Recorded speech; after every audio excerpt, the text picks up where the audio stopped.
자, 디모데전서, 디모데후서를 목회서신이라고 하는데요. 교회를 다스리던 당시 사도 바울의 소위 이제 1차 전도여행, 또 2차 전도여행 이렇게 나누는데 2차 전도여행 때 에베소에서 사도 바울이 이제 목회를 하고 복음을 전한 증거들을 보게 되는데 사도 바울이 떠나면서 그 교회에 믿음의 아들이었던 디모데에게 목양을 이렇게 맡겼습니다. 그러니까 오늘날로 보면 이제 담임 목사를 이렇게 세우고 떠난 거죠.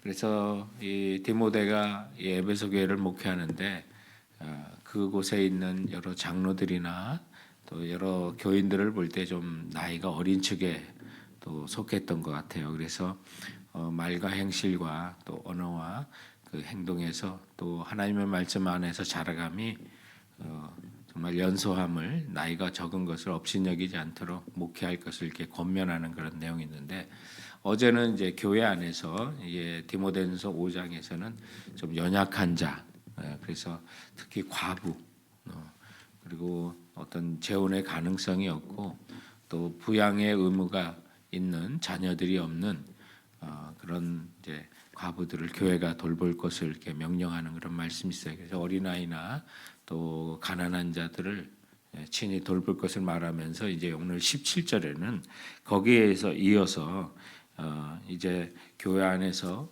또 인정받는 장로들 또 리더들을 어떻게 뽑을 것이고 또 공평하게 그들은 또 교회를 치리할 것을 이렇게 명령하는 그런 말씀들이 오늘 이게 본문 속에 담겨져 있습니다. 오늘 이제 1절 17절에 보면 잘 다스리는 장로들은이라고 이제 엘더라고 이렇게 되어 있는데 나이든 원로들을 표현하기도 하지만 교회의 영적인 지도자로 이렇게 의미를 하는 것을 보게 됩니다. 그래서 종종 베드로 사도께서도 장로로 표현되기도 하고 또 감독으로 이렇게 표현될 때가 많이 있는데 그래서 오늘 이 장로라고 하는 것은 이제 교회 영적인 어떤 지도자 또 목회자를 또 지칭하기도 하는 것을 이렇게 보게 됩니다. 이미 3장에서 장로나 또 감독 또 집사의 직분은 이런 사람에게 주라 하고 그 자격에 대해서 얘기했는데 오늘 이제 여기서 또 5장에서 또 표현하고 있는 것은 존경하는 어떤 태도를 가질 것을 명령하는 그런 말씀으로 이렇게 주고 있습니다. 그래서 17절에 잘 다스리는 장로들은 배나 존경할 자로 알되 말씀과 가르침에 수고하는 이들에게는 더욱 그리할 것이요라고 그래서 교회 지도자들 말씀을 가르치는 자들을 존경할 것을 말씀하고 있습니다. 교회 안에 또 이런 장로의 역할을 하는 게 목회자뿐만 아니라 우리 동산지기들 또 교회 안에 여러 리더들을 이렇게 존경하고 또 따를 것을 이렇게 명령하고 있는 그런 말씀이기도 하는 것입니다. 리더들은 항상 눈에 보이고 주목을 받다 보니까 때로는 가십이나 때로는 비판의 대상이 되기도 하는 것을 보게 되거든요.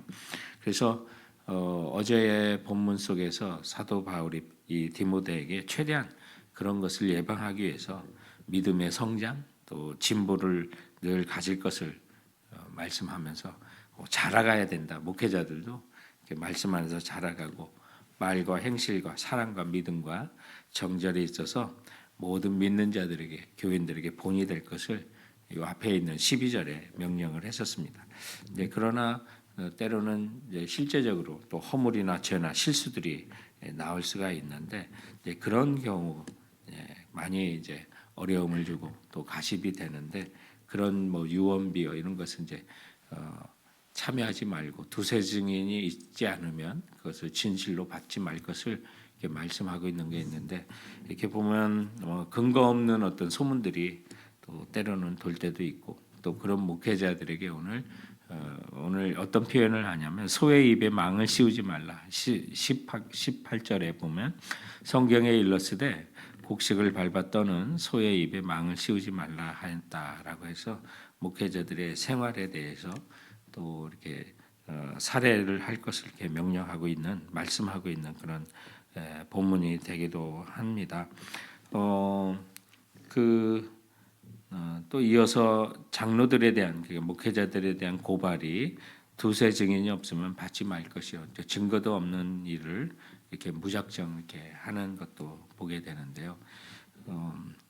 제 아는 그 친구 목사가 비즈니스석을 탄 적도 없는데 어떤 소문이 돌아가지고 목사님이 우리 교회 목사님이 비즈니스석을 탔다고 하는데 타지도 않고 그렇게 소문이 났는데 다행히 또 그렇게 또 일반석을 타고 올 때 같이 봤던 어떤 성도가 있어가지고 증인이 되었다고 하는데 이렇게 보면 이게 뭐 발 없는 말이 뭐 천리를 간다고 하지 않습니까? 그것처럼 근거 없는 것들이 많이 이게 퍼지게 되고 마치 진리인 것처럼 그렇게 나타날 때가 많이 있기 때문에 그렇습니다. 그런 것이 왜 이런 일들이 있는가? 근데 보면 교회를 분열시키고자 하는 사탄의 계략이 언제나 있기 때문에 사탄이라고 하는 그 존재는 뭐뭐 사이에 문쟁을 던지다 하는 그런 뜻을 갖고 있지 않습니까? 그래서 싸움과 분열을 조장하려고 하기 때문에 그래서 교회 안에서는 하나가 되고 근거 없는 소문에 분열되지 아니하도록 꼭 두세 증인을 분명한 증거가 있지 않고서는 어떤 일에 참여하지 말 것을 명령하는 장면이 있습니다. 그리고 오늘 20절에 보면 범죄한 자들을 모든 사람 앞에 꾸짖어 나머지 사람들로 두려워하게 하라라고 해서 교회 안에 징계, 즉 처리, 치리에 대한 부분까지도 이렇게 나오고 있는데 초대교회와 달리 또 캐톨릭과 달리 어떤 하나의 교회가 아니라 정말 여러 교단이 있고 또 교회가 있는 가운데 이 치리가 과연 성공적이지 못할 때가 참 많이 있습니다. 그래서 교회 안에 형제로 바로잡아 정말 함께 아름다운 공동체로 나가려고 하지만 최근에 뭐 여러 지역 또 다른 목회자들의 어떤 얘기를 들어보면 분명한 잘못이 있어서 교회를 치리하면 뭐 이 교회밖에 없냐 하고 어느든지 다른 교회로 가고 또 그런 교정의 교회를 삼지 않는 것은 참 안타까운 일이기도 합니다만은 그러나 분명히 어떤 잘못이 드러날 때는 교회가 그것을 감싸주고 또 사랑으로 회복할 수 있도록 알려주고 또 회복의 기회를 주는 것이 성서적이고 마땅한 것이라고 말씀하고 있는 것입니다. 그러다가 또 우리 교회 안에서는 또 안수를 줘야 되는 부분도 많이 있는데요. 오늘 이제 이 말씀에 보면 21절에 하나님과 그리스도 예수와 택하심을 받은 천사들 앞에 내가 엄히 명하노니 너는 편견 없이 이것들을 지켜 아무 일도 불공평하게 하지 말며라고 그래서 어떤 치리나 또 교회에서 어떤 행동을 할 때 정말 치우치지 않도록 하는 것이 무엇보다도 중요합니다. 이렇게 보면 교회에 영향력 있는 사람이 있을 수 있어요. 어떤 행동이나 어떤 계획도 그 영향력 있는 사람들이 이익을 받고 또 그렇지 못한 사람이 불이익을 받을 수 있는 게 세상인데 교회 안에서도 얼마든지 그럴 수가 있기 때문에 그래서 교회 리더들은 정말 정직한 영으로 서서 언제나 공평하게 편견이 없이 교회를 치리할 것을 말씀하고 있는 내용입니다. 또 일꾼들을 세울 때 이제 안수를 주게 되는데 이 안수를 주게 될 때 22절에 아무에게나 경솔히 안수하지 말고 다른 사람의 죄에 간섭하지 말며 내 자신을 지켜 정결하게 하라라고 해서 이게 다른 사람의 죄에 간섭하지 말며라고 했을 때 이 안수 주어서 어떻게 보면 사회적으로나 또 윤리적으로도 문제되는 사람을 안수 줄 수도 있단 말이에요. 그러다 보면 이제 교회가 저런 사람도 안수 줬다 그래서 공동체가 함께 죄에 엮이는 거를 지금 말씀하고 있는 거죠. 그래서 어떤 안수를 주고 교회 리더를 이렇게 세울 때는 정말 성경적으로 보면 정결하고 거룩하고 또 사회적으로도 인정받는 그런 일꾼들을 안수하여 하나님의 일꾼으로 목회자로 세울 것을 말씀하고 있는 그런 내용이 오늘 본문입니다. 그래서 잘 선별해서 하나님을 일꾼을 세워야 한다는 말씀도 하고 또 오늘 본문의 23절은 정말 앞뒤의 구절과 갑자기 맞지 않은 것이 툭 튀어나온 것처럼 느껴지기도 하는데 이것은 사도 바울이 또 믿음의 아들 디모데의 개인적인 병을 관리하도록 하는 그런 말씀이 오늘 이 본문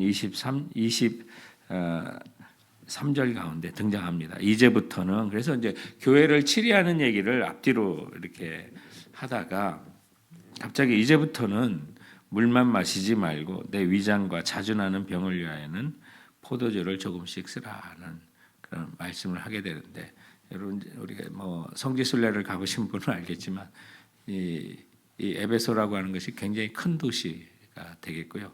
근처를 지나가는 아주 큰 강은 없는 곳입니다. 그래서 뭐 작은 강이 있고요. 그러다 보니까 물이 또 정결하지 못할 때가 상당히 많이 있기 때문에 이 디모데가 갖고 있는 어떤 위장병이 있었단 말이에요. 그래서 그 물을 당연히 물 마셔야 되는 거 아닌가라고 생각할 수 있는데 당시 이제 정결하지 않은 물 시스템 속에서 아주 뭐 골로새 같은 산 속에 있는 마을이나 이런 데는 아주 물이 차가운 물이 이렇게 내려오고 해서 맑은 물을 마실 수 있지만 그렇지 못한 경우가 있기 때문에 이런 배경 속에서 좀 이해를 하셔야 되는 그런 내용입니다. 그래서 그런 위장의 병을 위하여 포도주를 쓸 것을 말씀하는 그런 문화적인 배경, 또 지리적, 역사적 배경 속에서 이 말씀을 하고 계시고요. 그런데 이 디모데 또는 교회 지도자들 우리에게 있어서 때로는 오해를 받을 수 있고 또 뜻하지 않은 그런 공격을 받을 수도 있는데 그러나 우리가 분명히 드러난 죄에 대해서는 치리를 하지만 그렇지 않을 때는 어떻게 할까요? 대부분 보면 죄가 드러나게 돼 있다는 거예요. 시간이 지나면 죄가 드러나게 되고 또 그렇지 않을 경우는 모든 것의 심판주 되시는 주님께 맡기래.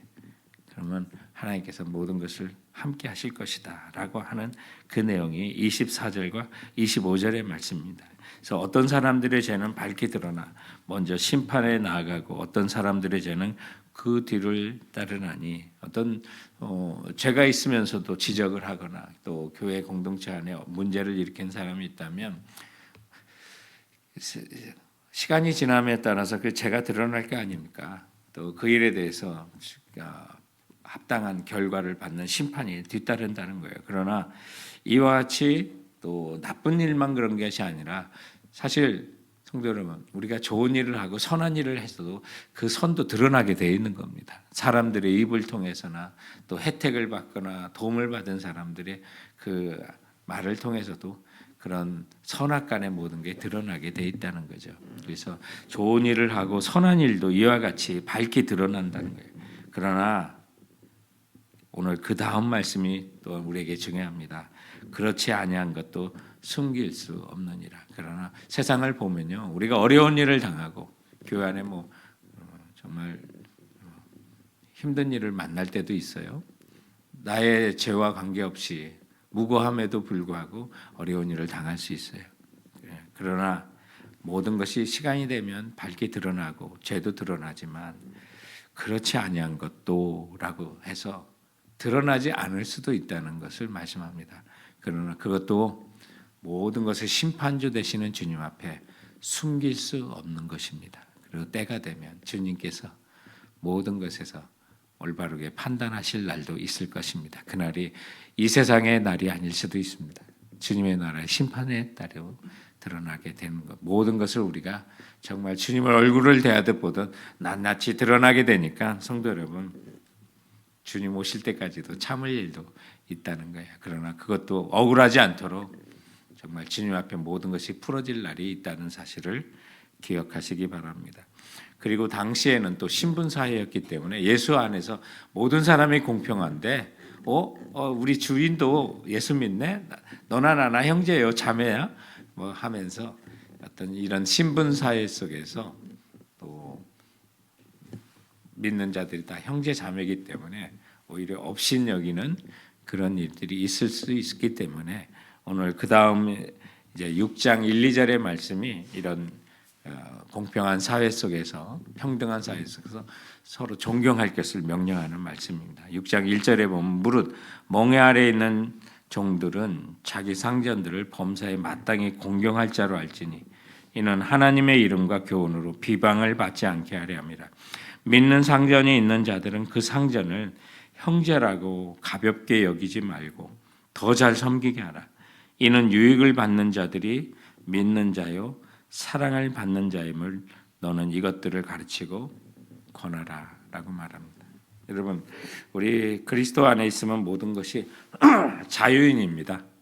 그러나 사회적인 신분 때문에 또 계급이 있을 수 있고 또 어떤 계급이 있는 직책이 있는 직장에서 같은 믿는 자라도 그 직책의 차이가 있을 수도 있는 겁니다. 그러나 우리가 그리스도 안에 있으면 자유인이기 때문에 어떤 열등감도 가질 거 없고 또 우월감을 또한 가질 필요도 없는 것입니다. 그러나 사회적인 제도 속에서 우리가 믿는 분이 더욱더 존경하는 마음을 가지시라는 겁니다.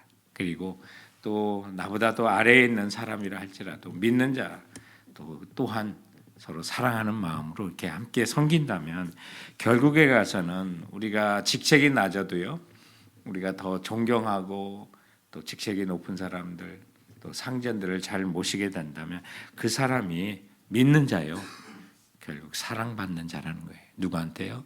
우리 하나님께도 사랑받고 물론 이렇게 나오는 사람은 사람에게도 사랑받죠. 그러나 무엇보다도 말할 수 없는 사랑을 주시는 우리 하나님의 은혜 그것이 이런 말씀에 순종하는 자에게 넘쳐나게 되는 것입니다. 그러므로 오늘 이제 존경, 공경, 신중함이라고 하는 타이틀을 갖고 오늘 이 본문을 살펴봤는데 이 말씀에 우리 마음에 담고 같이 함께 기도하며 나가도록 하겠습니다.